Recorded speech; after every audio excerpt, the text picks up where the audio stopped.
welcome to today's Health Matters with me, Dishan Kumar. We are in Gleneagles, Kuala Lumpur.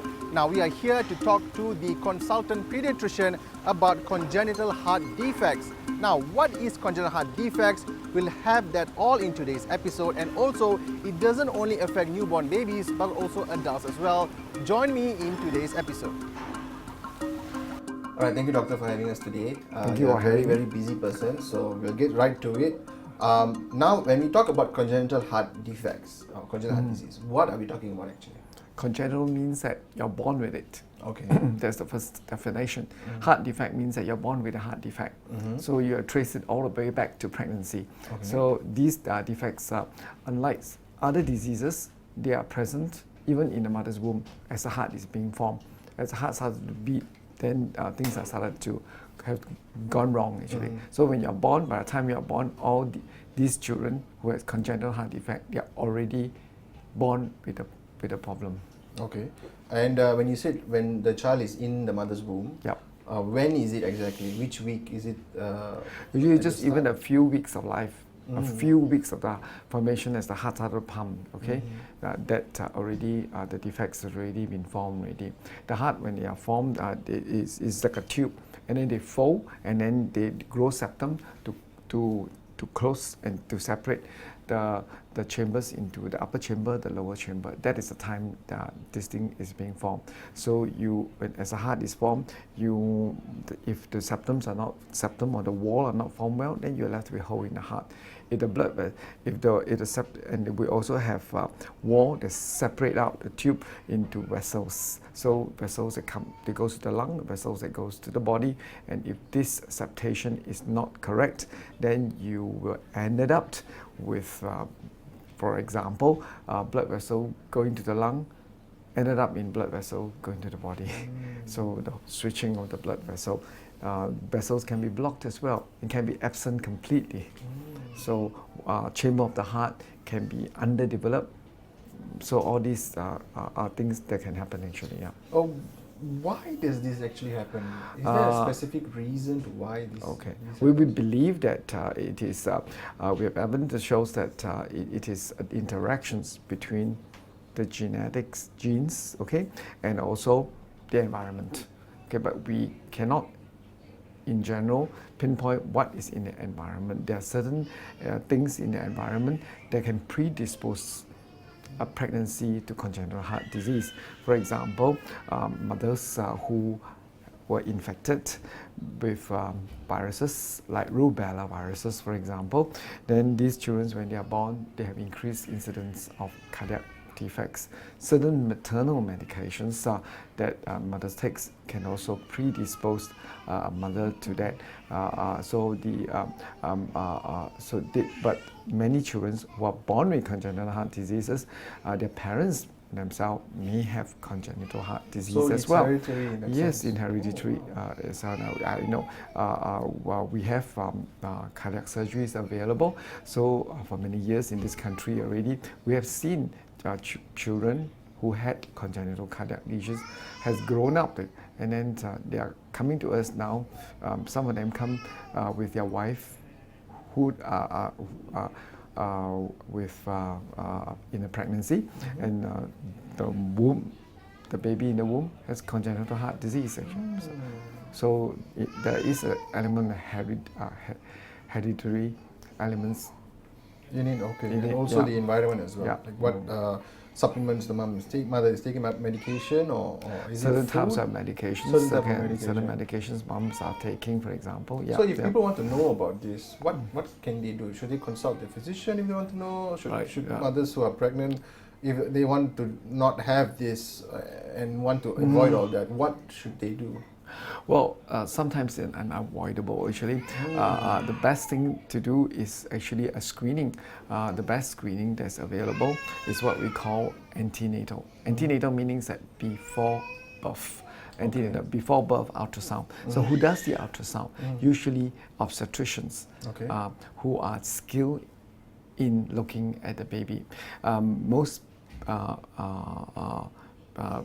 obstetricians will actually do a scan when the baby was in the mother womb.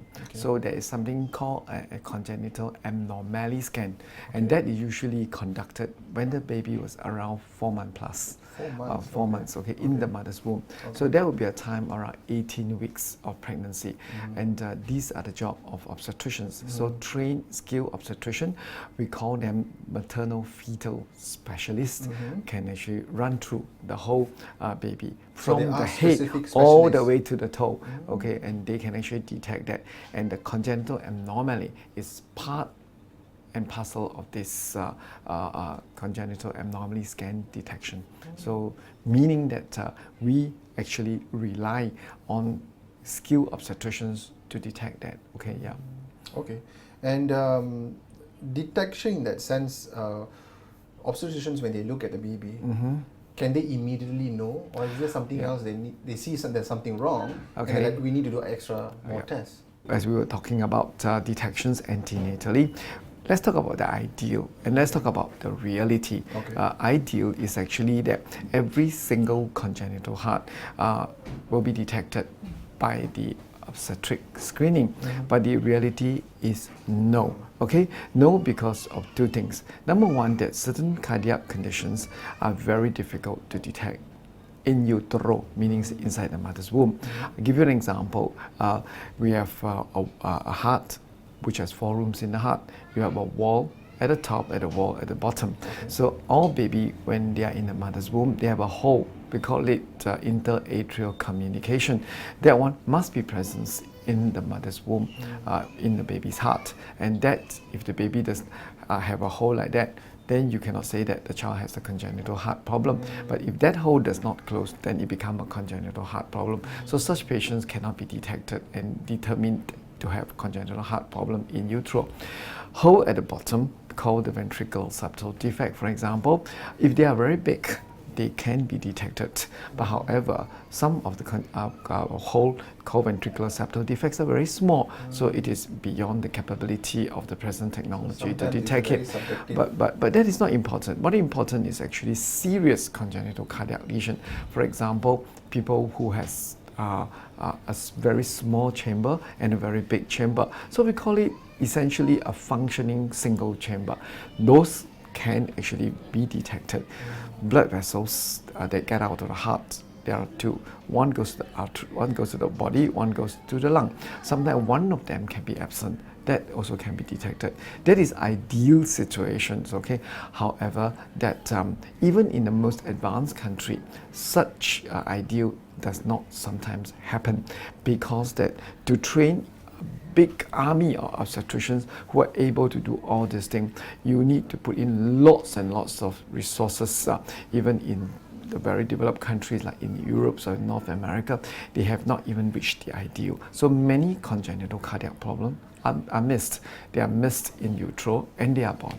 So when they are born, then your next question will probably that, can we then detect them early?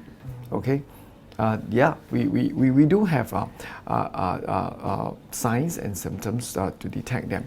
But nowadays, as in many hospitals in this country, we have already started embarking on the detection drive that is actually called pulse oximetry in the foot. You will probably ask, why in the foot? And what is pulse oximetry? Pulse oximetry means checking the oxygen level of a newborn baby after the baby has stabilized, and checking on the foot. That will not detect every single congenital cardiac lesion, but detect a big group of congenital cardiac lesion that can be life-threatening. So by listening to the child, you may not be able to pick it up. By looking at the child, you may not be able to pick it up. So that pulse oximetry, when they are below a certain level, that it ring a bell, say that look, something might be wrong in the heart, and that is actually helping us to detect a big chunks of congenital cardiac abnormality, knows about it before babies are being sent back in the private hospital, in the government hospital. Many have already started doing that, and I'm sure that over the next couple of years, this is going to be widespread and it's going to be part and parcel of a normal newborn screening.